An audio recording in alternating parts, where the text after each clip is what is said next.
Chennai Apollo மருத்துவமனையில் சிகிச்சை முடிந்து முதலமைச்சர் ஸ்டாலின் வீடு திரும்புகிறார். அந்த காட்சிகளை நாம் பார்த்து வருகிறோம். மருத்துவமனையில் இருந்து முதலமைச்சர் வீடு திரும்புகிறார்.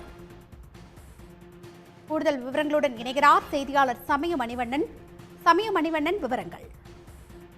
வணக்கம். முதலமைச்சர் ஸ்டாலின் கடந்த 21ஆம் தேதி உடல்நலைக்குறைவு காரணமாக லேசான தலை சுற்றல் காரணமாக சென்னை கிரீன் சாலையில் உள்ள அப்போலோ மருத்துவமனையில் அனுமதிக்கப்பட்டிருந்தார். கிட்டத்தட்ட ஒரு 6 நாட்களுக்கு பிறகு முழுமையாக முதலமைச்சர் ஸ்டாலின் குணமடைந்த நிலையில் தற்போது சென்னை கிரீன் சாலையில் உள்ள அப்போலோ மருத்துவமனையில் அப்போலோ மருத்துவமனைக்கு வீடு திரும்ப உள்ளார். முதலமைச்சர் வீடு திரும்புவதையொட்டி முதலமைச்சரை வரவேற்கும் விதமாக ஏற்கனவே ஏராளமான ஆயிரக்கணக்கான திமுக தொண்டர்கள் அப்போலோ மருத்துவமனை நுழைவாயிலில் அவரை வரவேற்கும் விதமாக காத்திருந்தார். இதனை அடுத்து முதலமைச்சர் ஸ்டாலின் மருத்துவமனையிலிருந்து வீடு திரும்ப உள்ள நிலையில் முதலமைச்சர் ஸ்டாலின் நோக்கி வாழ்க வாழ்க என கோஷமிட்ட திமுக தொண்டர்கள் தொடர்ந்து அவரை நோக்கி கையசைத்த வண்ணம் தொடர்ந்து அவருக்கு வரவேற்பு அளித்தனர்.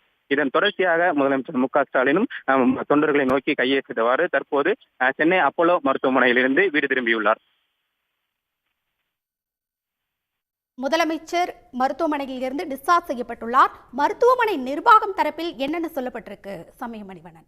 நிச்சயமாக மருத்துவமனை நிர்வாகம் தரப்பில் கடந்த 21ஆம் தேதி அனுமதிக்கப்பட்டிருந்த முதலமைச்சர் ஸ்டாலின் இன்றைய தினம் முழு வீடு திரும்புவார் எனவும் அதிகாரப்பூர்வமாக அறிவிக்கப்பட்டிருந்தது. அதன் தொடர்ச்சியாக தற்போது முதலமைச்சர் ஸ்டாலினும் மருத்துவமனையிலிருந்து வீடு திரும்பியுள்ளார். இதனைத் தொடர்ந்து முதலமைச்சர் ஸ்டாலின் அடுத்த 3 நாட்களுக்கு பின்னர் தனது வழக்கமான பணிகளை மேற்கொள்ளலாம் என்கிற ஒரு அறிவுறுத்தலையும் மருத்துவமனை நிர்வாகமானது வழங்கியுள்ளது. குறிப்பாக முதலமைச்சருக்கு சிகிச்சை அளித்த மருத்துவர் செங்குட்டுவன் தலைமையிலான மருத்துவ நிபுணர்கள் குழுவானது முதலமைச்சர் முழுவதுமாக குணமடைந்து விட்டார், அவர் வீடு திரும்பலாம் என்கிற சான்றிதழையும் அளித்த நிலையில் தொடர்ந்து அவருக்கு 3 நாட்கள் ஓய்வுக்கு பின்னர் வழக்கமான பணிகளை முதலமைச்சர் மேற்கொள்ளலாம் என்கிற ஒரு அறிவித்தலையும் அந்த மருத்துவமனை நிர்வாகமானது வழங்கியுள்ளது. இதனைத் தொடர்ந்து கிட்டத்தட்ட திமுக தொண்டர்கள் மருத்துவமனை நுழைவாயிலிருந்து கிட்டத்தட்ட ஒரு 1 கிலோமீட்டர் தூரத்திற்கு முதலமைச்சரை வரவேற்கும் விதமாக திமுக கொடிகளுடன் காத்திருந்த நிலையில் தனக்காக காத்திருந்த தொண்டர்களை நோக்கி கையசைத்த வண்ணம் முதலமைச்சர் ஸ்டாலின் தற்போது வீடு திரும்பிக் கொண்டிருக்கிறார். உடனுக்குடன் செய்திகளை தெரிந்து கொள்ள சன் நியூஸ் பெல் ஐகானை கிளிக் பண்ணுங்க.